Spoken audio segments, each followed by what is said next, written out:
Dear student of class 7, हम लोग पढ़ रहे हैं आपका यूनिट 3 से चैप्टर फर्स्ट डेमोक्रेसी। बच्चों, इसमें हमने अलग अलग टाइप्स ऑफ गवर्नमेंट के बारे में पढ़ा था। आज हम लोग पेज नंबर 128 पे से टोटली टेररिज्म की अलग अलग टाइप्स जो हैं, टोटली टेररिज्म के जो अलग अलग टाइप्स हैं, हम वो पढ़ने जा रहे हैं।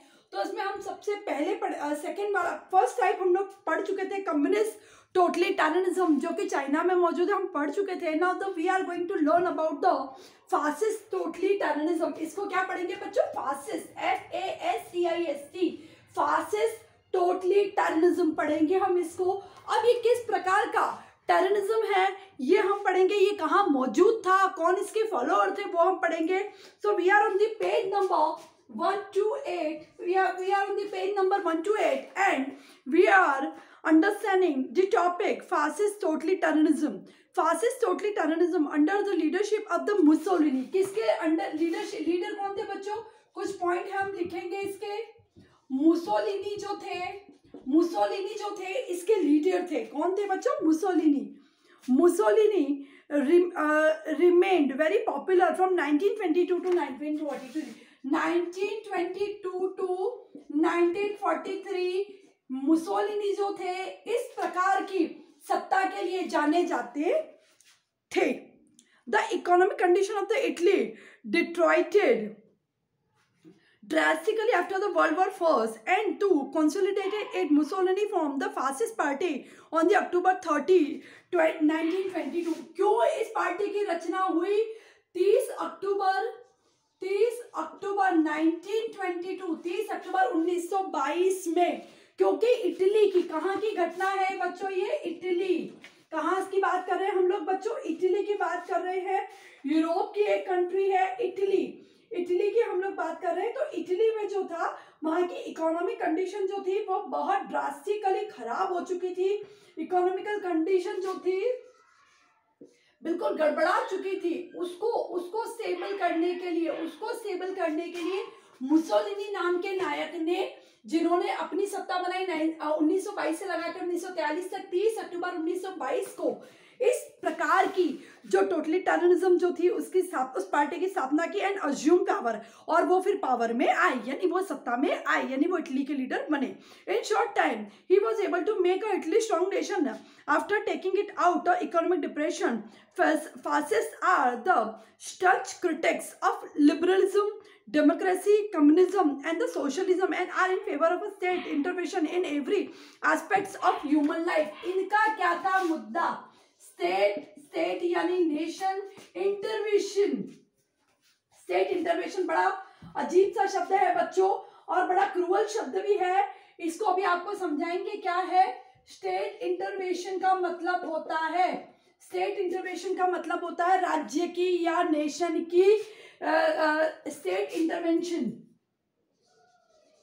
स्टेट इंटरवेंशन का मतलब होता है कि पूरे जो भी राज्य का काम काज है, जो भी नेशन का, जो भी कंट्री का जितना भी काम काज है, सब में राज्य अपनी दखलंदाजी करेगा। कुल मिला के तानाशाही वाला काम था बच्चों, कि जैसे अभी हम लोग देखते हैं कि नॉर्थ कोरिया में अभी हमें देखने को मिलता है कि जहाँ पे तानाशाही देखने को मिलती है। तो इसी प्रकार से ये जो था फासिस्ट टोटली टेररिज्म जो था मुसोलिनी द्वारा जो किया गया था 1922 से 1943 तक इटली में, वो स्टेट इंटरवेंशन था। स्टेट इंटरवेंशन का मतलब राज्य का हर चीज पे अधिकार रहेगा, सरकार का हर वस्तु पे, हर व्यक्ति पे, पूरे देश पे एक अधिकार रहेगा। ये लोग लोकतंत्र की अवहेलना करते थे, कम्युनिज्म की अवहेलना करते थे, सोशलिज्म की फेवर में नहीं थे। ये लोग उसका विरोध करते थे। In every aspects of human life they lay more emphasis on the duties rather than the rights. ये किस पे जोर देते थे? ड्यूटीज पे। ये कहते थे जिम्मेदारी ज्यादा बड़ी है, अधिकार कोई चीज नहीं है। राइट जो है RIGHTS, राइट जो है इनकी नजर में इंपॉर्टेंट नहीं थे। ये कहते थे देश के लिए हर एक नागरिक का फर्ज जो है वो इंपॉर्टेंट है, उनके अधिकार इतने इंपॉर्टेंट नहीं है। They are in favour of adopting violent means and want to solve the international disputes through the war. एक इनका और था कि ये हर एक झगड़े को किससे सुलझाते थे? वार से। हर एक झगड़े को युद्ध से सुलझाना जानते थे, चाहे वो देश के अंदर के हो, चाहे वो देश के बाहर के हो, यानी हिंसात्मक प्रवृत्ति के ये लोग थे।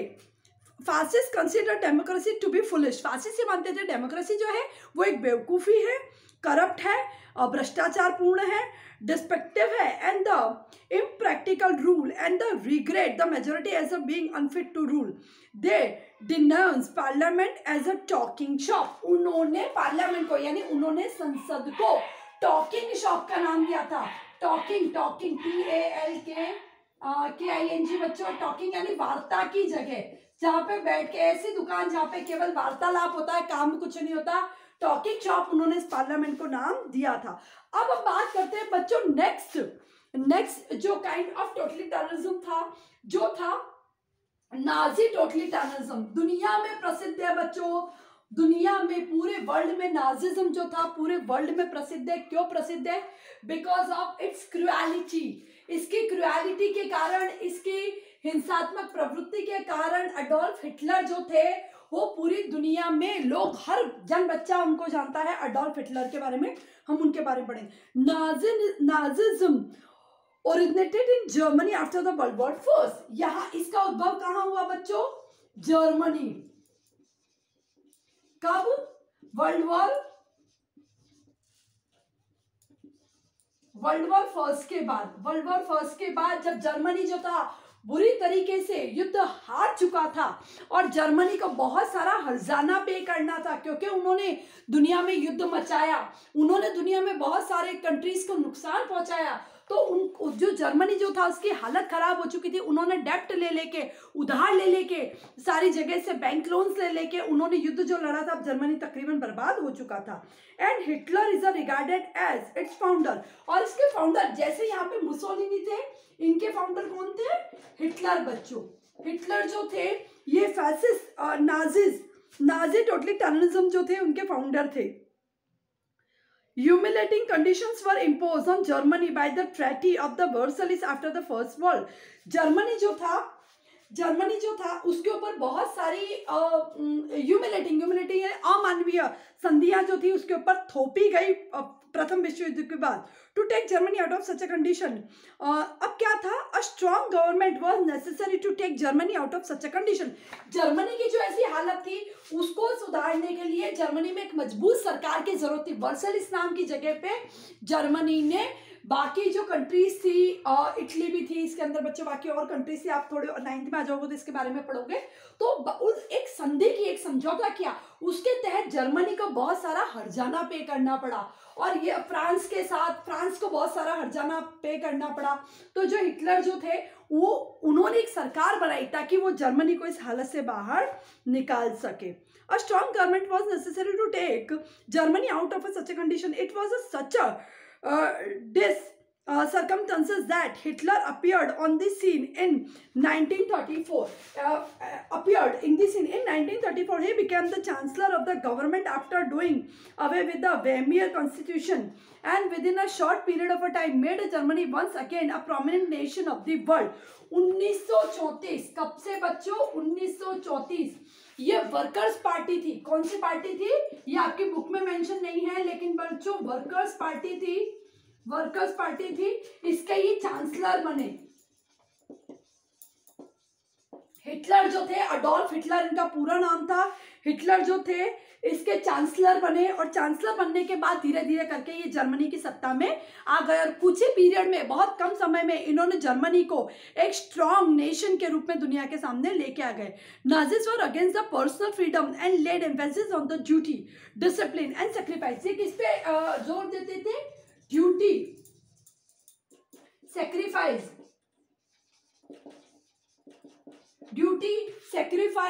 ठीक है, और इसके अलावा डिसिप्लिन। ये तीन, ये जो चीजें थी ये इस पे जोर देते थे। ये कहते थे कि व्यक्ति में डिसिप्लिन होना बहुत जरूरी है, व्यक्ति में देश के लिए बलिदान देने की भावना होनी चाहिए। सैक्रिफाइस का मतलब होता है बलिदान, ड्यूटी का मतलब होता है जिम्मेदारी, सैक्रिफाइस का मतलब बलिदान, डिसिप्लिन का मतलब अनुशासन। इन तीन चीजों पे हिटलर बहुत जोर देते थे। They denounces democracy as a stinking corpse. उन्होंने ये कहा था कि डेमोक्रेसी को, उन्होंने क्या कहा, जैसे मुसोलिनी ने जो संसद जो थी, जो पार्लियामेंट थी, उसको टॉकिंग शॉप कहा था, इस तरीके से हिटलर ने इसको, डेमोक्रेसी को क्या कहा था? Stinking stinking corps. Stinking corps का मतलब होता है एक बदबूदार मुर्दा। स्टिंकिंग यानी बदबू मारने वाला, कॉर्प्स यानी शव जो होता है, डेड बॉडी जो होती है। इन्होंने डेमोक्रेसी को इस नाम से बुलाया था। Hitler was a favour of having a blind faith in the dictatorship of the Nazi party and leaders of the leader. According to the Nazi principles, Hitler was the head of the state, head of the government and head of the nation, and everything was done under his orders. Hitler जो थे कुल मिला के देश का zero से लगा के बच्चों जहाँ तक फिगर एंड होती है वहाँ तक देश में सिर्फ हिटलर का शासन था। हिटलर जो थे वो ये मानते थे कि आई एम द सुपीरियर, मैं ही इस देश का सर्वे सर्वा हूँ, यानी इस देश में यदि पत्ता भी हिलेगा तो वो मेरी परमिशन से हिलना चाहिए, और जो भी what ever rule will be followed, what ever rule that should be followed in this country should be made by me only, वो ये मानते थे। Nazis were in favor of the complete control at his party by the means of propaganda. They had a faith in violence and force and expanded the power of the state through the wars. वो भी wars में believe करते थे, ठीक है। उन्होंने अपने राज्य की जो अपने जो देश की जो सीमाएं थी वो युद्ध से उन्होंने बढ़ाई थी उन सीमाओं को। In brief, Nazism believed in the supremacy of the state. Nazism ये मानता था कि state जो nation है वो सबसे ऊपर है, बाकी सब उसके बाद। जर्मनी जो है वो सबसे ऊपर है, बाकी सब उसके बाद है। स्टेट सबसे ऊपर है, बाकी सब उसके बाद है। Of the state one party system में बिलीव करते थे। रेशियल सुपीरियरिटी, जातिवाद भी था बच्चों। वो लोग जूइस लोगों के खिलाफ थे। अडोल्फ हिटलर जो थे जूइस जाति के जो लोग जो थे उनके खिलाफ थे। वो यहूदी थे एक तरीके के, जूइस जो लोग थे उनके खिलाफ थे। Force, violence and the imperialism and the worst staunch critic of the personal freedom and democracy. और वो लोग किसकी अवहेलना करते थे? डेमोक्रेसी की। एक तो डेमोक्रेसी की बुराइयां करते थे, वो कहते थे ये सब बकवास है डेमोक्रेसी जो है, और एक पर्सनल फ्रीडम जो है यानी किसी भी व्यक्ति को किसी तरह की आजादी नहीं प्रदान करनी चाहिए, इन चीजों के खिलाफ थे। अडोल्फ हिटलर जो थे जो कि जर्मनी से थे। तो बच्चों यहाँ पे हमने पढ़ा दो तरह की टोटली टेररिज्म के बारे में पढ़ा। एक तो फासिस्ट टोटली टेररिज्म के बारे में पढ़ा और एक हमने नाजी टोटली टेररिज्म के बारे में पढ़ा। Fascist totally terrorism was established by और फासिस्ट टोटली टेररिज्म के फाउंडर जो थे वो थे मुसोलिनी। 1922 से 1943 तक वो इटली में मौजूद थे। 30 अक्टूबर 1922 प्रथम विश्व युद्ध के अंत के बाद जब इटली की इकोनॉमिक कंडीशन, दोनों ही जगह एक जैसी बात है बच्चों, दोनों जगह इनकी आर्थिक स्थिति खराब हो गई। दोनों ही जगह आर्थिक स्थिति खराब होने के बाद नई पार्टी अस्तित्व में आई। यहाँ पे भी ऐसा ही हुआ था, आर्थिक कंडीशन खराब होने के बाद नई पार्टी अस्तित्व में आई और उसने फासिस्ट टोटली टेररिज्म की स्थापना की इटली में। वो जो संसद जो थी, पार्लियामेंट जो थी, इसको टॉकिंग शॉप कहते थे मुसोलिनी, ठीक है। और स्टेट इंटरवेंशन था, यहाँ पे इंटरवेंशन था और ड्यूटीज इंपॉर्टेंट थी। लोगों को अधिकार यानी राइट नहीं दिए जाते थे इटली में। जर्मनी में भी यही हाल थे। जर्मनी में भी प्रथम विश्व युद्ध के बाद जर्मनी ने मुंह तोड़ हार सहन करने के बाद जर्मनी पूरा गर्त में जा चुका था। जर्मनी इकोनॉमिक कंडीशन जो थी जर्मनी की, it was very worse. To improve its country, workers party was there after the संधि of Versailles, after the treaty of Versailles. Hitler अस्तित्व में आए, हिटलर चांसलर बने 1934 में और वो धीरे धीरे करके फिर सत्ता में आ गए। हिटलर का एक ही उद्देश्य था, ड्यूटी, सैक्रिफाइस और डिसिप्लिन। आप ड्यूटी निभाओ, बलिदान दो और डिसिप्लिन आपके अंदर होना चाहिए। वो डेमोक्रेसी को, लोकतंत्र को स्टिंकिंग कॉर्प्स कहते थे। स्टिंकिंग कॉर्प्स का मतलब होता है एक सड़ांध मारने वाला, एक बदबू देने वाला मुर्दा कहते थे।